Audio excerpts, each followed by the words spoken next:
오늘 이 밤 은혜의 자리로 나오신 여러분 모두를 주님의 이름으로 환영합니다. 여러분 정말 잘 오셨습니다. 오늘부터 5번에 걸쳐서요, 금요 성령 기도회를 웨이브, 파도라고 하는 이름으로 진행하려고 합니다. 이 웨이브 기도회는요, 여름 캠프 기간 동안에 우리 자녀들에게 하나님의 은혜가 파도처럼 일어나게 하시고 파도처럼 덮게 하여 주옵소서 하는 그런 마음이 있는 거죠. 동시에 여러분, 우리가 여름 캠프와 우리 자녀들을 위해서 파도처럼 끊이지 않고 기도드리자라고 하는 마음들을 담은 것입니다.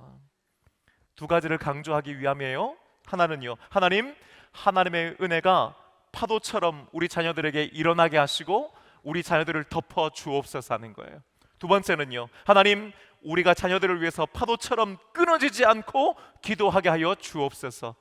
여러분, 오늘부터 시작되는 이 웨이브 기도회에 이런 기도와 응답이 있을 줄로 믿습니다.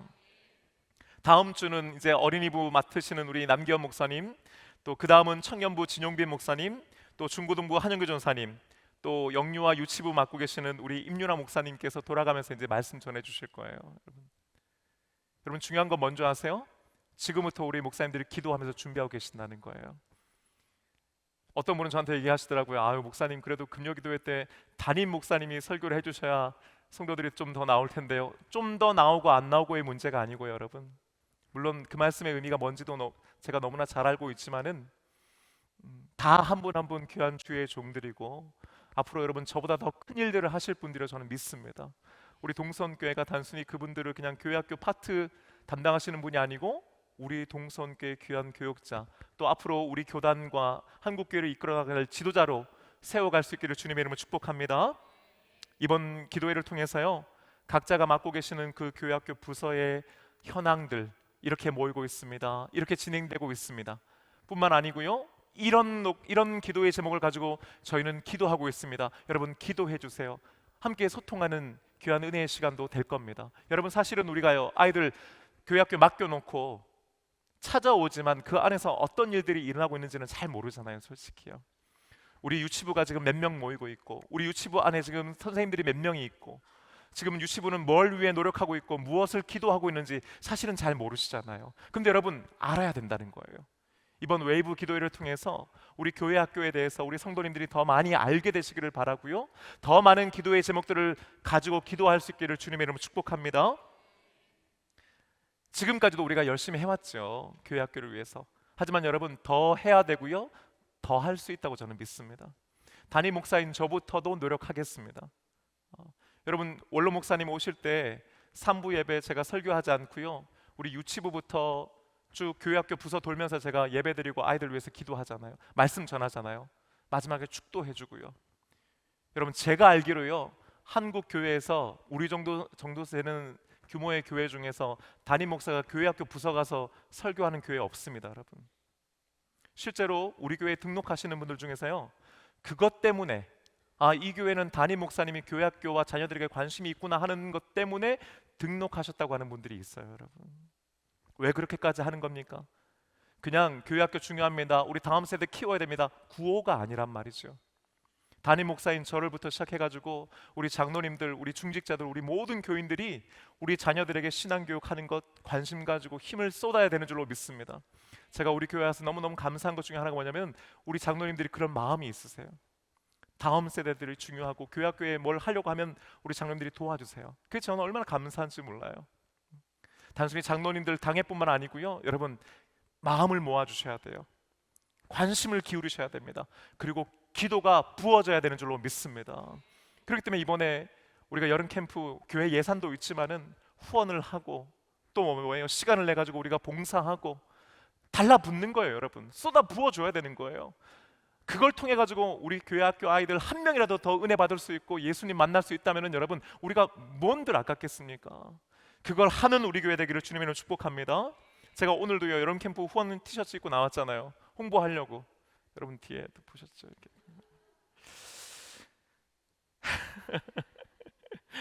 여러분 제가 튀려고 이러는 게 아니에요. 이렇게 해서라도 우리 성도님들이 교회학교와 여름 캠프 우리 다음 세대에 관심을 가져주시고 기도해 주십사 하는 마음으로 제가 하는 겁니다. 제가 지난 주일날에도 강대상 올라가지고 2부 3부 티셔츠 입고 설교를 했더니요, 아마 불편하셨던 분들이 계셨던 것 같아요. 목사님이 정장 안 입고 왜 저 티셔츠 저런 거 입고 설교하나, 불편하실 것 같아요. 불편하신 줄 알아요. 근데 여러분, 저는 몇 명이 불편한 것보다 더 중요한 게 뭐냐, 우리 교회 학교가, 우리 동선교회가, 또 송진우 목사가 그런 목회, 그런 교회가 되겠다라고 하는 걸 저는 의지를 표현하는 거예요. 몇몇 분들 불편하신 줄 알지만 감사한 건 제 귀에까지는 안 들려왔어요. 근데 표정 보면 알죠. 예. 근데 여러분, 불편해하지 마시고요, 우리 목사님 애쓰신다, 저렇게까지 중요하게 생각하시니까 우리가 도와드리자, 함께하자, 그런 마음이 생기시기를 주님의 이름으로 축복합니다. 여러분, 불편해하셔도 어쩔 수 없어요. 저는 그렇게 할 거거든요. 그러니까 괜히 불편하시면 은혜 안 되잖아요, 그죠? 그러니까 마음을 고쳐 먹으세요. 우리 동선교회는 그런 교회고 송진우 목사가 그런 목사다라고 생각하세요. 그냥 여러분, 매년 목회 데이터 연구소에서 한국교회 트렌드에 관한 책을 냅니다. 여러분 아마 알고 계신 분들 계실 텐데요, 작년 말에도 한국교회 트렌드 2025라고 하는 책이 나왔어요. 제가 우리 장로님들한테 다 읽게 했고요, 우리 교육자들도 다 그 책 읽었습니다. 근데 그 책의 5번째 장의 챕터 제목이 뭐냐면은 패밀리 크리스천이에요. 패밀리 크리스천, 그러니까 가족 교인, 이런 뜻이죠. 그 패밀리 크리스천이라고 한 게 이제 뭐냐면요, 기독교가 가족 종교화 되었다, 이런 뜻이에요. 목사님 그게 뭐예요? 무슨 말이에요? 하시죠? 무슨 말이냐 그러면은, 가족들 중에서 나 혼자 신앙생활하는 사람들의 비중은 점점점 줄어들고 이제는 가족 단위로 신앙생활을 하는 사람들이 더 많아지고 있다, 이런 말이에요. 예전에는요, 내가 엄마 아빠가 교회 안 다니고 우리 가정에는 예수 믿는 사람이 없어도 내가 어떤 계기를 통해서 교회를 가고 신앙생활을 시작한 사람들이 꽤 많이 계시잖아요, 그렇죠? 여기 계신 분들 중에서도 내가 신앙 1세대인 분들이 많이 계시죠? 근데 요즘은 어떠냐 하면은요, 가족 중에 누가 한 명이 다녀야 그 한 명을 통해서 교회를 다니는 사람들이 더 많아지고 있다, 이 말이에요. 그러니까 가족 중에서 교회를 아무도 안 다니는데 내가 처음 교회를 간다, 이런 사람들의 비중이 많지 않다는 거죠. 그걸 패밀리 크리스천, 가족 종교화된다, 이렇게 말하는 거예요. 이 책에서요, 몇 가지 중요한 지표들을 이렇게 얘기합니다. 여러분 한번 그냥 재미삼아 한번 들어보세요. 나름 근데 의미가 있어요. 첫 번째, 개신교인의 배우자 종교 일치율이 약 71.6%라는 거예요. 남편과 아내가 같이 믿음 생활하는 비율이 71.6%. 예, 뭐 뒤늦게 와는 이상하죠? 여러분 이게 어느 정도 수치인지 감이 잘 안 오시잖아요, 그죠? 근데요, 가톨릭의 경우는요, 부부가 함께 신앙생활하는 비율이 59.3%예요. 불교는요 58.3%입니다. 그런데 제가 금방 우리 기독교는 몇 프로라고 했어요? 71.6%. 그러니까 다른 종교하고 다르게 우리 기독교만 하더라도, 기독교만 보더라도 부부가 함께 신앙생활하는 비율이 다른 종교들에 비해서 훨씬 더 높더라, 이 말이에요. 남편이 믿으면 아내가 믿게 되고, 아내가 믿으면 남편들이 와서 조는 한이 있더라도 교회를 어떻게 해요? 다니더라는 거예요. 왜? 살려고요, 살려고. 네, 밥은 얻어 먹어야 되니까. 그게 71.6%나 되더라는 거죠. 꽤 높은 거죠, 그죠? 여러분, 부모와 자녀의 종교 일치율도 있어요. 그러니까 부모가 신앙생활하면 자녀들도 신앙생활하는 이 비율이 뭐냐면은 67.2%예요. 그러니까 부모가 신앙생활하면 자녀들이 신앙생활할 확률이 67%다, 이 말이에요. 이것도 다른 종교들에 비해서 높은 거예요. 두 번째는요, 60세 미만의 기독교인 1000명을 대상으로 조사를 해보니까 모태 신앙의 비율이 60%가 넘더라는 거예요. 지금 그러니까 교회를 다니고 있는 60세 이하, 그러니까 30대, 40대, 50대 다 포함해서요, 모태 신앙입니다 하는 사람의 비율이 60%를 넘어갔어요. 무슨 말이에요? 신앙생활을 하는데 누가 중요하다는 거예요? 부모가 중요하다는 거예요. 부모가 교회를 다니면 부모가 신앙생활을 열심히 하면 그래도 그나마 자녀들이 신앙생활을 하게 될 확률이 훨씬 더 높더라는 거예요. 실제로 여러분, 지금 한국 교회를 다니고 있는, 출석하고 있는 우리 청소년들 있죠? 중학생, 고등학생들 79%가요 부모를 따라서 혹은 가족이나 친지의 권유로 교회를 다닌다라고 대답했어요. 엄청나게 높은 숫자잖아요, 그죠? 교회 학교를 다니고 있는 우리 중고등부 아이들 중에서 거의 80%는 부모님 때문에 교회를 다닌다 이 말이에요. 쉽게 말하면요. 반대로 친구, 그러니까 뭐 학교 친구, 학원 친구 혹은 교회 학교 교사 때문에 내가 다니게 됐다라고 하는 건 15%밖에 안 돼요, 여러분. 그러니까 예전에 여러분들이 교회를 다니게 되는 게 막 반 친구들 전도 뭐 이런 거였잖아요, 그죠? 이제는 그게 아니고요. 부모가 다니느냐 안 다니냐 이게 압도적인 비율로 높아요. 끝으로 어머니나 아버지 둘 중 한 분 이상, 그러니까 엄마 혹은 아빠 혹은 부모 모두가 다 기독교인인 경우는요, 자녀들이 90%가 신앙을 가진다는 거예요. 여러분이 굉장히 중요한 거예요. 제가 신방을 해보면은 우리 특별히 여자 집사님들 중에서 남편이 신앙생활을 안 하거나 혹은 남편이 신앙생활에 굉장히 좀 부정적이어서 자녀들이 그 영향을 받는 것 때문에 굉장히 마음 아파하시는 분들이 계세요. 맞아요, 그 영향이 있죠. 근데 여러분 기억해야 될 것은 뭐냐? 그러나 기도하지 않는 아빠보다 기도하는 엄마가 더 힘이 있어요. 더 강해요, 여러분. 이걸 믿으셔야 돼요. 이게 통계로 이미 다 나옵니다. 제가 오늘 책 팔려고 하는 건 아니고요. 이 책에 있어서 여러분, 자녀들의 신앙 교육에 있어서 누가 정말 제일 중요하다는 거예요? 부모가 중요하다는 거예요. 어디가 중요하다는 거예요? 가정이 중요하다는 거예요. 우리 교회를 등록하시는 지금 30대, 40대들 우리 교회를 왜 등록하세요 하면은 가장 많은 경우가 이제 말씀이 좋아서 이런 것도 있지만은 그 다음 많이 차지하는 비중이 뭐냐면요, 우리 교회가 교회학교가 잘 되어 있어서예요. 우리 교회가 교회학교에 아이들이 많아서입니다, 여러분. 그러니까 우리 교회학교가 좋고 우리 교회학교에 아이들이 많다라고 하는 것은 여러분, 지금 20대, 30대, 40대가 신앙생활을 하고 교회를 선택하는 데서 굉장히 중요한 비중을 차지해요. 그런데 동시에 그 부모님들이 알아야 될 것이 있습니다. 그 교회보다 더 중요한 건 어디라고요? 가정이란 말이에요. 교회 어디 잘하는 데 있더라, 어디 교회 저기 신앙생활 신앙교육 잘하는 데 있더라 찾아다니는 것도 물론 중요한데 더 중요한 건 가정이란 말이에요. 담임 목사 혹은 교회 학교 부장님, 선생님이 아니고 부모더라 이 말이죠.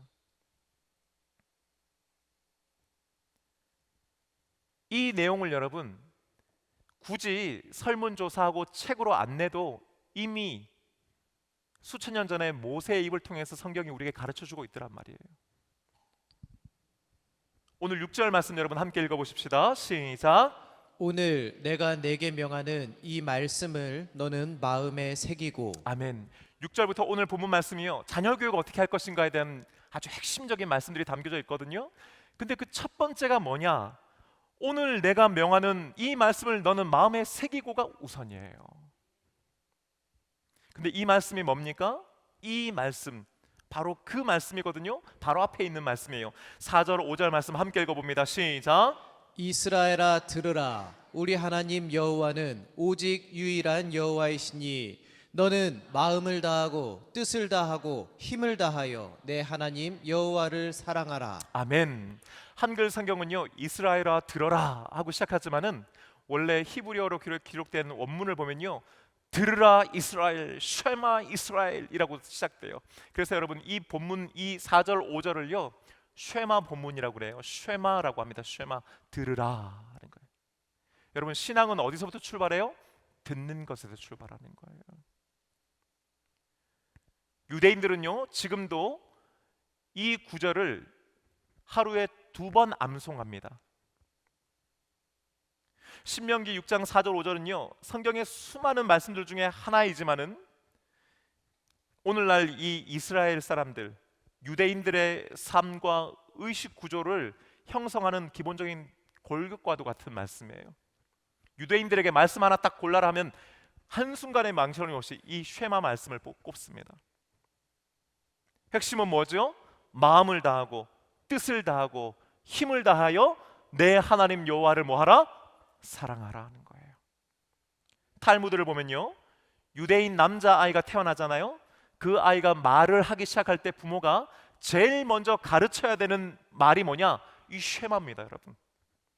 이제 말하기 시작하는 아이한테, 엄마, 아빠 하는 아이한테 뭘 가르치느냐? 쉐마를 가르쳐요, 여러분.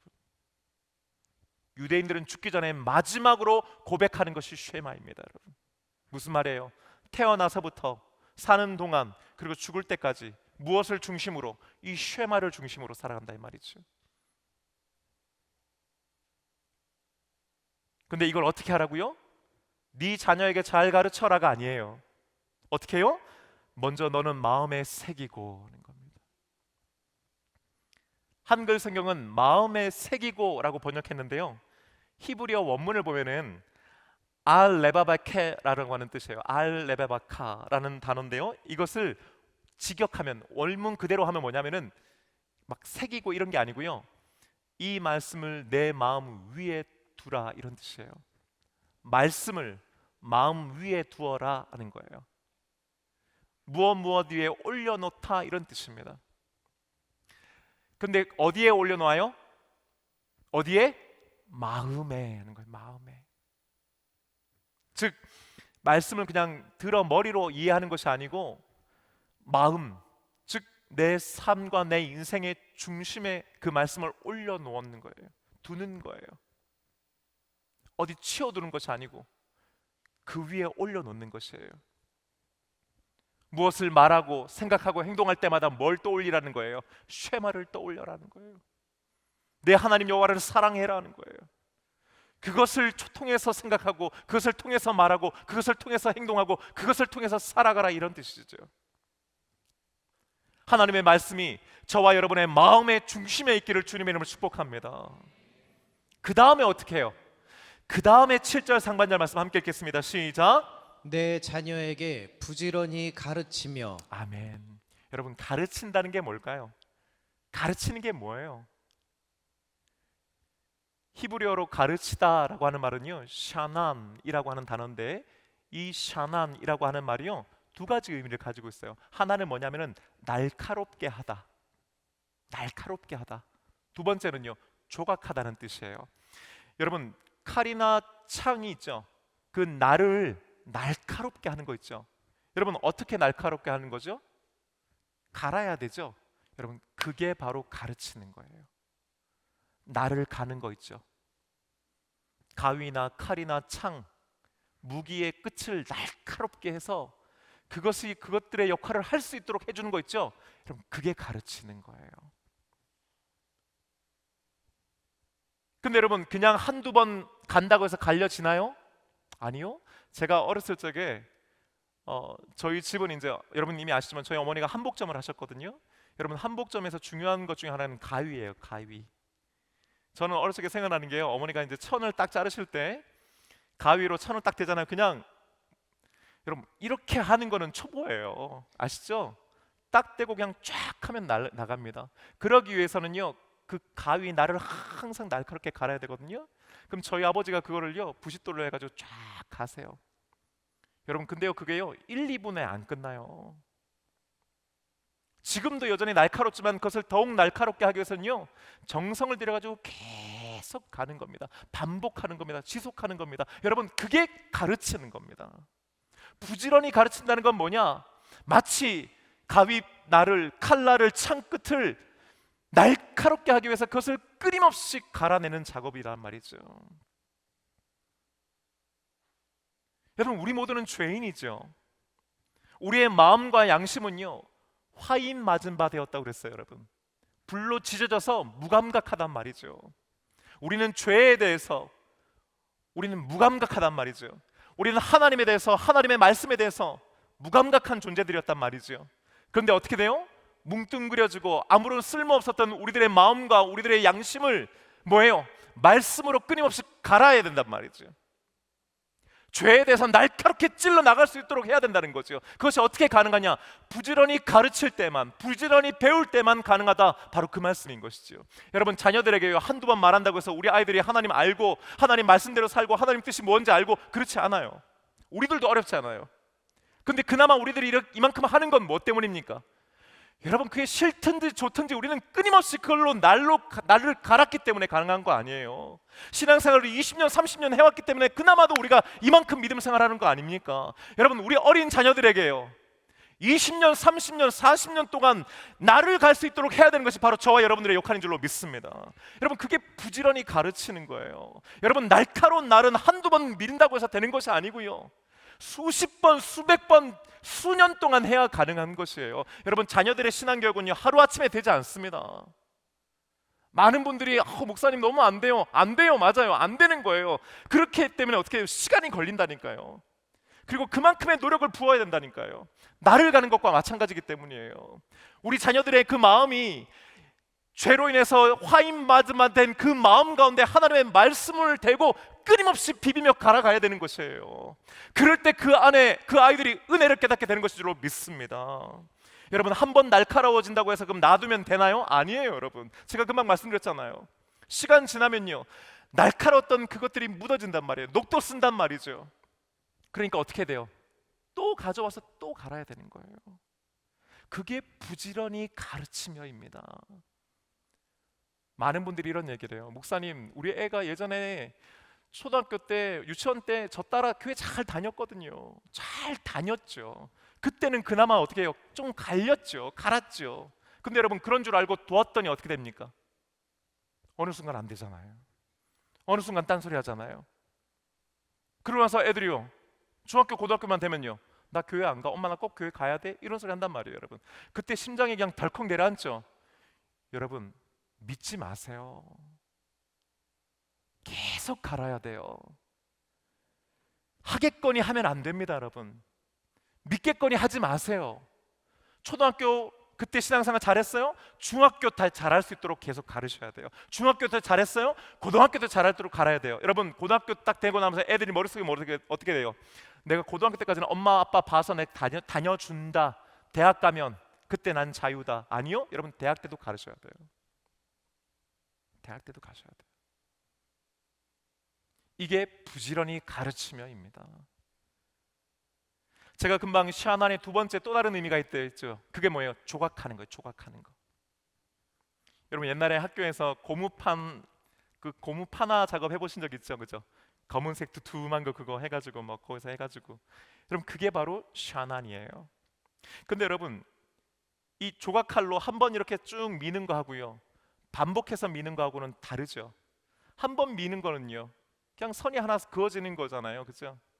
근데요, 그걸 여러 번 하면 어떻게 돼요? 더 굵고 선명한 선이 만들어지는 거죠. 여러분, 신앙교육은 뭔지 아세요?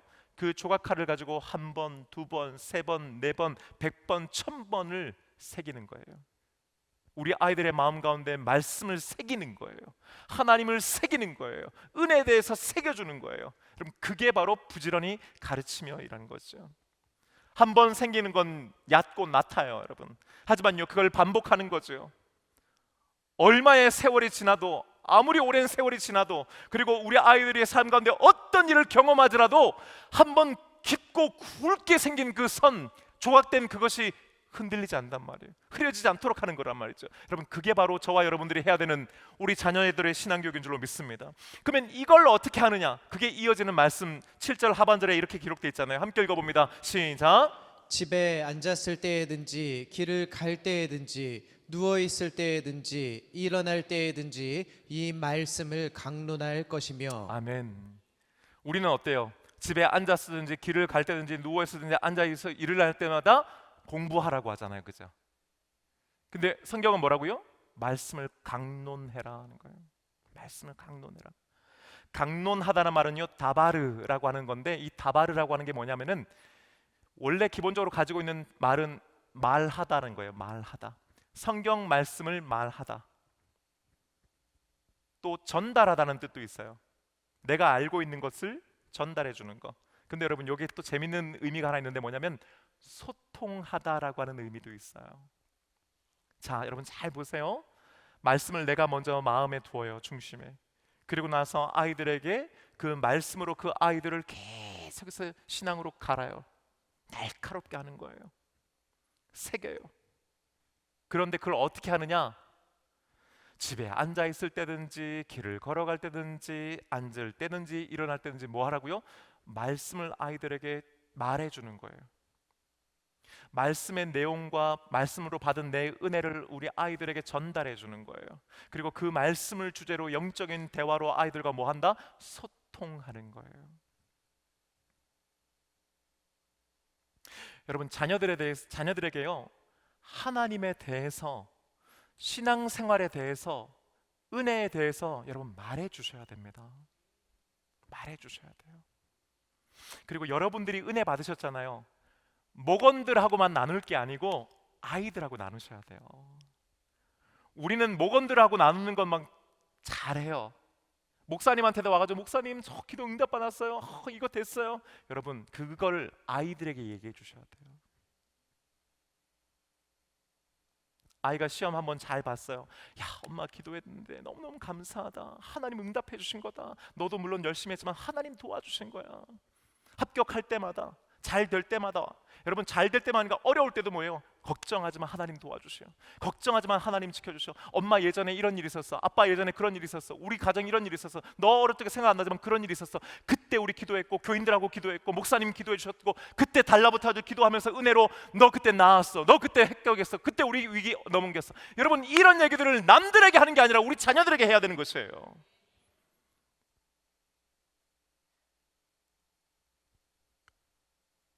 오늘 저희 큰아이가 여기 없어요? 네. 저희 큰애가 지난 이제 화요일 날 한국에 이제 들어왔거든요. 떨어져 있는 기간들이 이제 있었잖아요, 여러분. 제가 여러 번 말씀드렸잖아요. 아이들하고 영상 통화를 하면요, 저희는 그냥 잘 지냈니, 밥 잘 먹니, 공부 잘하니 이런 얘기 거의 잘 안 해요. 물론 그런 얘기 하죠. 근데 여러분 영적인 대화를 해요, 자녀들과. 저희 두 아이들 다 대학생들이었잖아요. 20대. 그럼 그 아이들하고요 다른 얘기 안 해요. 어떻게 지내고 있니? 그래, 하나님 은혜다. 어떻게 지내고 있니? 그래, 기도해야겠구나. 말하는 거예요, 계속. 아이들도요, 아이들의 삶 가운데 어떤 어려움이 있는지, 어떤 기도의 제목인지를 기도 제목을, 여러분 자녀들하고 기도 제목을 나눠야 돼요. 고민과 어려움이죠. 그걸 여러분 기도의 제목으로 바꿔주셔야 되는 거예요, 여러분들이요. 얘기해줘서 너무 고맙다. 엄마 오늘부터 기도할게. 아빠 오늘부터 기도 들어간다. 너도 기도해라. 너도 같이 기도하자. 우리 하나님 도와주신다. 하나님 응답하신다. 믿든 안 믿든 에이 뭘 또 엄마는 맨날 그런 소리. 여러분 맨날 그런 소리 해야지 어떡해요. 그러거나 말거나 믿든 말거나 우리는 그런 역할을 해야 되는 거 아니에요. 어떤 식으로든 여러분 자녀들하고 영적인 대화로 소통하셔야 돼요. 여러분 우리가 밥 먹었냐 물어보잖아요. 뭐 먹었냐 물어보잖아요. 어떤 건 먹어야 되고 야 그건 먹지 마라 우리 얘기하잖아요. 여러분 똑같아요. 여러분 너 오늘 말씀 뭐 먹었냐? 너 말씀 오늘 먹었냐? 너 말씀 어떤 말씀 먹었냐? 먹고 나서 어떻게 됐냐? 여러분 물어보셔야죠. 근데 우린 그거 안 물어보거든요. 자식들하고 말씀 신앙적인 영적인 대화 나누는 거 어색하잖아요, 여러분. 왜 그런 줄 아세요? 안 해봐서 그래요, 여러분. 안 해봐서 그래요. 해보세요. 여러분 제 대화의 내용과 질이 달라집니다. 여러분 가정에서 모여가지고 자녀들하고 함께 말씀 나누고 그 말씀의 은혜 나누면서 온 가족이 함께 울어본 적 있으세요? 너무 좋아서 함께 기뻐하면서 박수 쳐본 적 있으세요? 왜 그게 안 될까요? 강론하지 않거든요. 내 신앙 내가 지키고 네 신앙은 네가 지켜라. 우리는 어느 순간 그렇게 얘기하거든요. 그래놓고 본당에 오면 어때요? 막 눈물 흘리면서 자녀들 교육에서 집에 가서는 말 한마디 안 하는데 아이들이 몰라요, 여러분. 아이들이 엄마 아빠가 그렇게 믿음이 좋은지 자신들을 위해서 그만큼 기도하고 있는지 정작 아이들이 몰라요. 오늘 말씀 뭐라고요? 집 안에서든 밖에서든 앉았든 누워있든 말씀을 가지고 강론해라. 말해주어라. 은혜를 전달해 주어라. 영적인 대화로 소통해라. 여러분 이미 모세가 수천 년 전에 이미 우리들에게 가르쳐주고 있는 거죠. 여러분 왜 온세대 바이블 챌린지를 하는 거예요? 아이들과 함께 어떻게든 말씀 같이 먹고 먹은 말씀 가지고 함께 나누고 전달하고 소통하기 위한 장을 만드는 거예요. 여러분, 과제와 숙제가 아니에요. 오늘 말씀 읽었니? 오늘 말씀 어디 읽었니? 아, 그래, 그 말씀 내용 어떤 거였니? 어떤 은혜가 있었니? 뭐가 좋았니? 뭐가 이해가 안 됐니? 엄마는 오늘 이 말씀 먹었어. 아빠는 오늘 이 말씀 읽었다? 야, 근데 아빠도 읽으면 잘 모르겠다. 무슨 말인지 모르겠더라. 항상 어떻게 은혜만 나눠요, 여러분? 모르면요, 안 되면요, 넘어가는 거죠. 뭐 안 믿어지면요, 안 믿어진다고도 얘기하는 것도 중요해요, 여러분.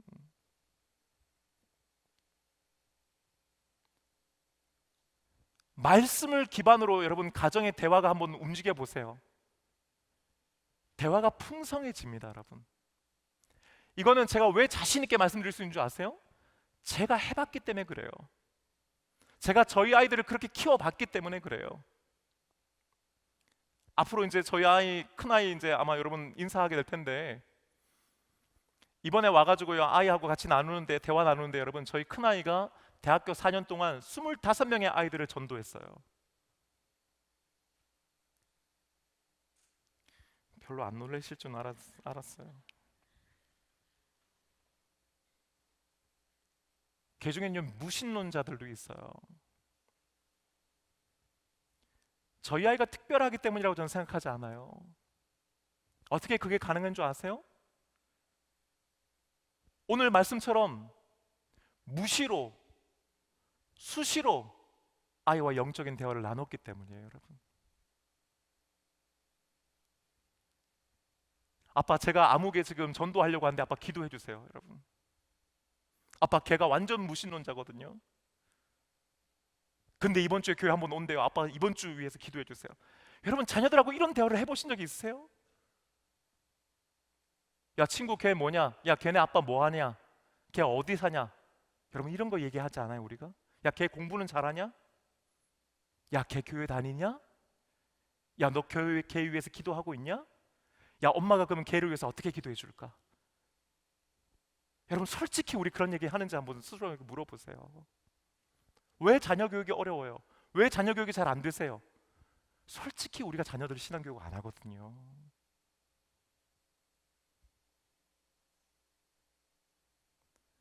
분명히 이 중에는요, 에휴, 목사님, 애들이 안 들으려고 그래요 하시는 분들 계실 거예요. 아, 그러고 싶죠. 근데 애들이 싫어해요. 여러분, 그 말 맞아요. 그러니까 어려서부터 하는 게 중요합니다, 여러분. 어려서부터. 신앙교육은 무조건 어려서부터 하는 거예요. 머리 굵어지기 전에 잡아줘야 되는 거죠. 근데요, 여러분, 아, 목사님, 애들이 안 들으려고 그래요, 애들이 싫어해요. 여러분, 그 말은 또 틀렸어요. 왠지 아세요? 한두 번 하다가 마니까 그래요. 여러분, 잘 들으세요. 오늘 말씀 듣고 도전받아서 내가 신앙교육 해야지 하시죠, 여러분. 집에 가서 했는데 어때요? 반응이 냉담하거든요. 여러분, 실망하지 마세요. 보통은 아이들이 왜 엄마 아빠가 신앙교육 하는 거에서 거부감이 있는 줄 아세요? 애들은 이미 알고 있어요, 여러분. 한두 번 저러다가 말겠지. 여러분, 솔직히 자녀들하고 가정 예배 몇 번 드리세요? 명절 때, 아니면 뭐 부모님 기일 때 아니에요, 솔직히? 1년에 한두 번 그냥 그럴 때 말씀 펴가지고 둘러앉아가지고 말씀 읽고 하는 걸로는 여러분, 애들이 알아요. 엄마 아빠한테 이게 별로 중요하지 않다는 거를. 왜? 중요하면 그렇게 할 리가 없거든요. 그럼 제가 혼내려고 하는 거 절대로 아닌데 분위기가 이상하게 자꾸 무거워지고 있죠. 여러분, 중요합니다. 한두 번 하다 말잖아요. 그러면 애들은 알아요. 또 저러다 말겠지. 한 달만 버티면 엄마 아빠 지푸래. 엄마 아빠 안 해.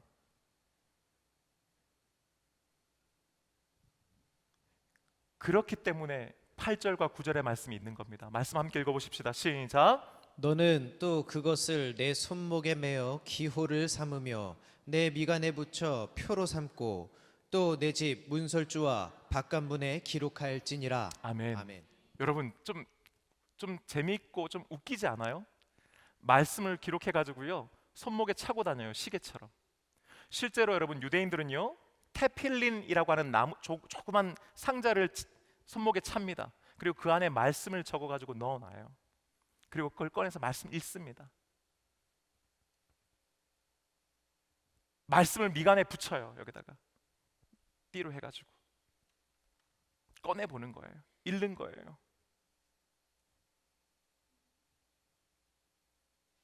손은 행동을 상징하고요, 미간은 생각을 상징하는 거죠. 무슨 말이에요? 생각도 행동도 말씀을 기초로 하겠다라고 하는 의지의 표현인 거예요. 일주일에 한 번 1시간간 예배당에 와가지고 예배 드리는 것으로 만족하는 게 아니란 말이에요. 그렇게 해서 안 된다는 걸 이미 하나님이 알고 계시는 거예요, 여러분. 그래서 어떻게 하는 거예요? 말씀을 써서 붙이고 매라는 거예요. 어디 그뿐이에요? 문설주에다 붙이고 바깥 문에도 붙이라는 거예요. 왜요? 보이는 곳곳마다 말씀을 붙여 넣는 거예요. 왜요? 부지런히 가르쳐야 되거든요. 8절과 9절 말씀을 관통하는 하나의 키워드가 있죠. 뭐예요? 눈에 보이는 데 두라는 말이에요. 달리 말하면요, 환경을 그렇게 조성하라는 거예요. 우리가 노력도 합니다. 하지만 여러분, 그런 환경을 만들어 줘야 된다는 거예요. 여러분, 왜 요즘도 그런지 모르겠습니다만 한때 거실 독서실로 바꾸는 거, 도서관으로 바꾸는 거 유행했죠. 인테리어 TV 막 이런 거 다 치우고 딱 중앙에 이렇게 책상 놓고 막 책장 쫙 해놓고 그렇게 했잖아요. 그죠? 왜 그렇게 한 거예요, 여러분? 아이들이 공부할 수 있고 책 볼 수 있는 환경을 만들어 주려고 하는 거 아니에요, 그렇죠? 마찬가지예요, 여러분. 신앙 교육을 위한 환경을 만들어 주셔야 되는 거예요. 집안을 아름답게 또 예쁘게 꾸미는 거 중요하죠. 하지만 여러분, 말씀이 보이고 말씀을 묵상할 수 있는 자리와 환경도 함께 만드신 것 굉장히 중요합니다. 문설주는요, 집에 딱 들어가면 제일 먼저 보이는 곳이에요. 바깥문은요, 마지막으로 나갈 때 보이는 거죠. 무슨 뜻이에요? 들어올 때나 나갈 때나, 일어나나 앉으나, 들어가나 나가나, 말씀, 믿음, 신앙, 은혜, 이런 환경을 조성해 주자는 거죠. 사랑하는 여러분, 저한테 자녀 신앙교육 목사님 어떻게 해야 돼요? 물어보시는 분들이 많이 계세요. 그리고 목사님, 왜 우리 교회는 그런 자녀 교육을 위한 부모 교실 같은 거 안 해요? 하시는 분들이 있어요. 오늘 이 말씀이 그 말씀에 대한 제 대답이에요, 여러분. 아니요, 제 대답이 아니고 주의 말씀이에요. 가장 중요한 핵심이 뭐라고요? 이 말씀을 너는 마음에 새기고예요. 여러분, 부모 교육요, 자녀 신앙 교육요, 여러분 정말 필요하세요? 필요하시죠? 근데 그러기 이전에요, 여러분 스스로에게 진짜 한번 물어보세요. 나 자신에게 지금 하나님의 말씀이 삶의 중심에 놓여 있는가?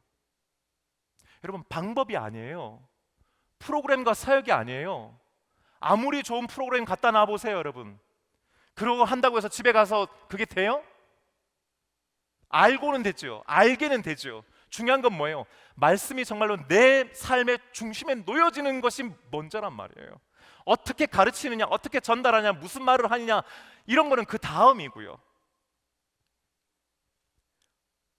자꾸 방법, 노하우 그런 거 묻지 마시고요, 여러분들 스스로가 먼저 하나님의 말씀 앞에 서는 것이 자녀 교육의 첫 번째 단추라는 거예요. 자녀 교육으로 신앙 상담 저한테 하시는 분들하고 얘기를 하다 보면요, 근데 결론이 어떻게 나는 줄 아세요, 여러분? 집사님, 그러니까 기도하셔야 돼요. 그러면 아멘 하시는 분들도 계시지만은 어떤 분들은요, 목사님 기도하죠. 그래도 기도해야죠. 근데 목사님 기도만 한다고 해서 되나요, 그게? 여러분, 이 말이 굉장히 중요한 말이에요. 기도해야죠. 기도합니다. 그런데 목사님 기도만 한다고 해서 돼요? 기도하면 진짜 바뀌어요? 기도하면 정말 나아져요?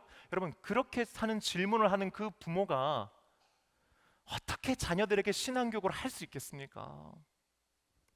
자기 자신도 믿음에 확신이 없는데, 자기 자신이 구원에 확신이 없는데, 예수 믿으면 천국 간다라고 하는 확신이 없는데 어떻게 자녀들을 그 믿음 위에 세워줄 수 있냔 말이에요, 여러분. 내 삶의 중심에 말씀이 없는데 어떻게 우리 자녀들의 삶의 중심에 말씀을 놓아줄 수 있냔 말이에요.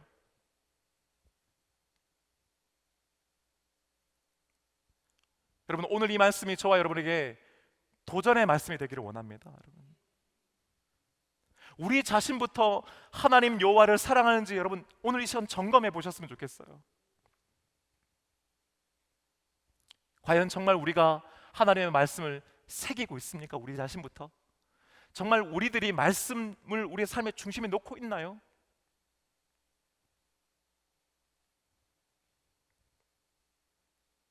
정말 부지런히 가르쳐 왔습니까? 우리가 반복적으로 지속적으로요.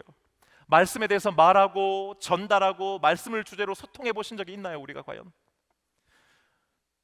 그냥 우리가 믿음 생활을 하는데 우리 아이들이 그냥 따라다녔던 거 아니에요? 어떻게 보면요. 내 신앙생활 열심히 하고 내가 봉사하느라 너무 바빠가지고 애들은 그냥 교회 따라와 있고 교회 안에 있으니까 어련히 신앙생활 잘 하겠지, 교사들이 당연히 잘 가르치겠지, 우리 그렇게 안심했던 거 솔직히 아닌가요? 장로님 가정이고 권사님 가정이고 집사님 가정이지만은 1년에 명절 한 번, 추도일 한 번 빼고 온 가족이 모여가지고 정말 말씀 꾸준히 읽고 있습니까? 우리가 진짜?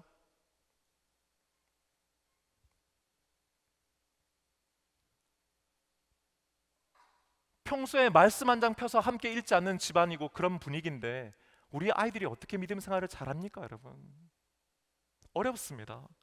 게다가 지금은요 우리 아이들은요 압도적으로 말씀과 신앙에 가는 것보다는 세상적인 논리를 더 많이 배워요. 여러분 교육 하나만 볼까요? 우리 아이들이 만약에 여러분들이 가정에서 아이들을 안 가르치잖아요. 그럼 여러분 이렇게 생각하시면 돼요. 우리 아이들은요 주일날 1시간 교회와 신앙에 대한 하나님에 대한 얘기를 듣고 나머지 모든 시간은 세상의 얘기를 듣는 겁니다.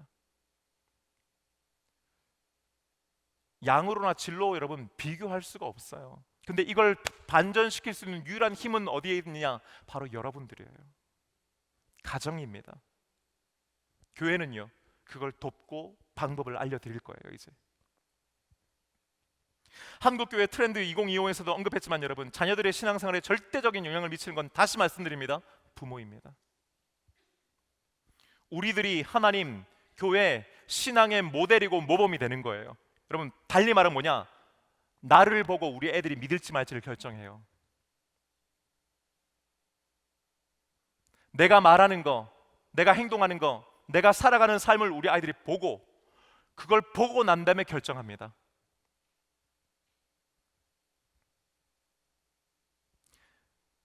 우리가 예수님의 광고판이에요.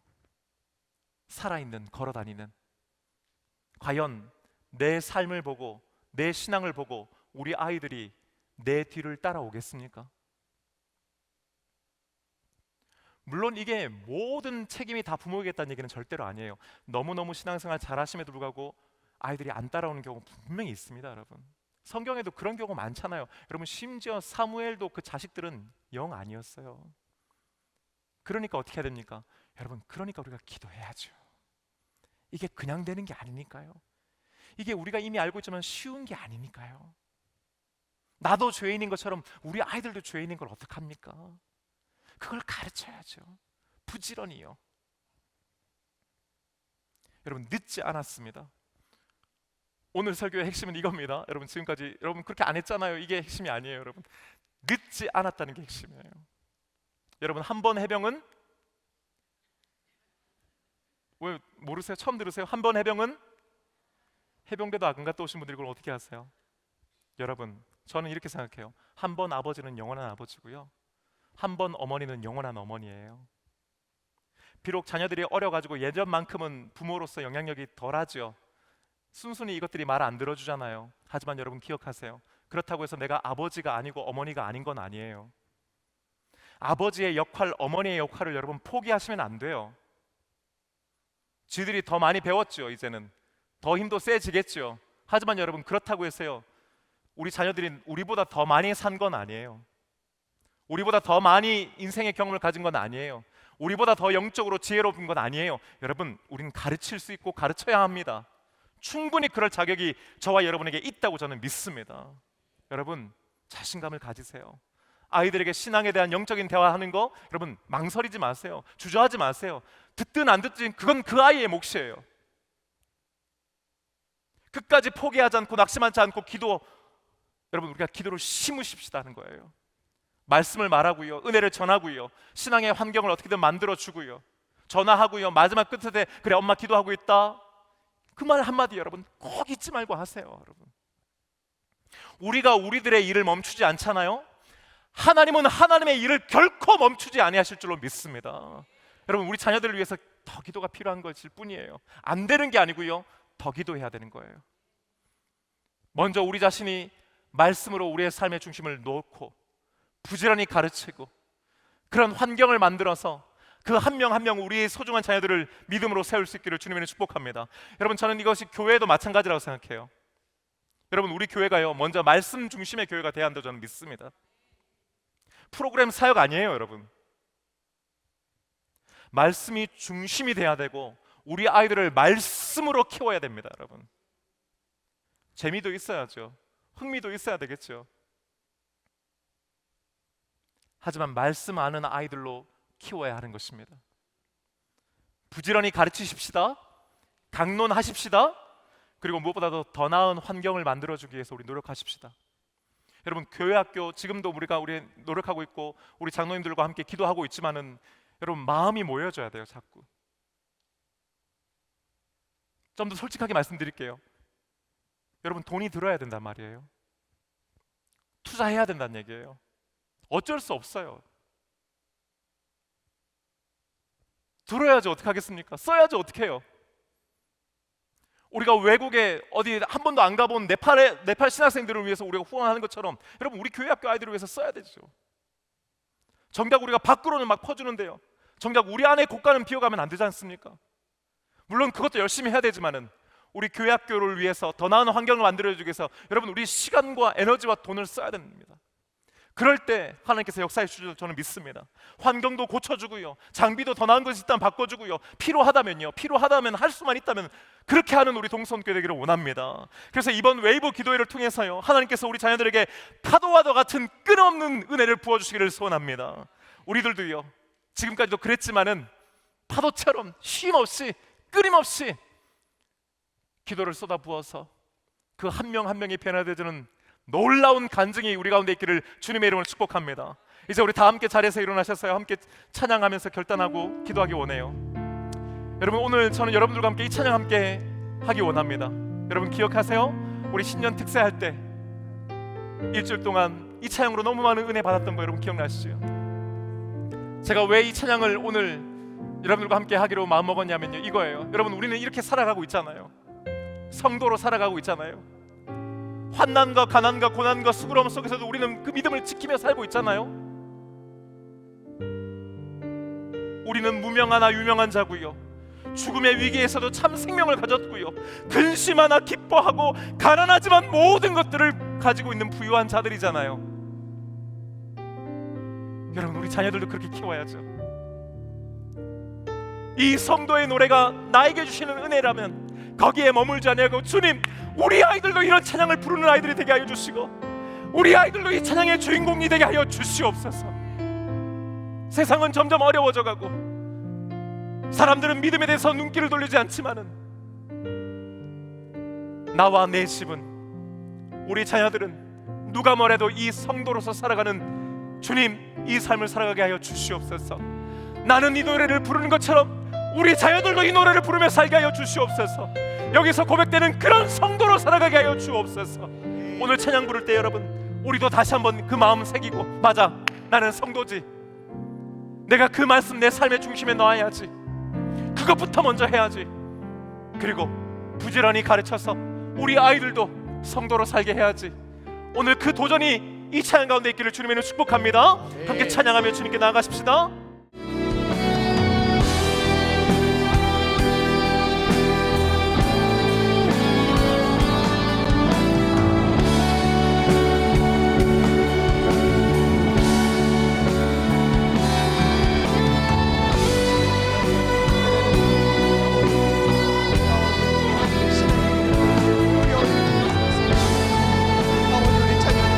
흘러가는 도전의 수많은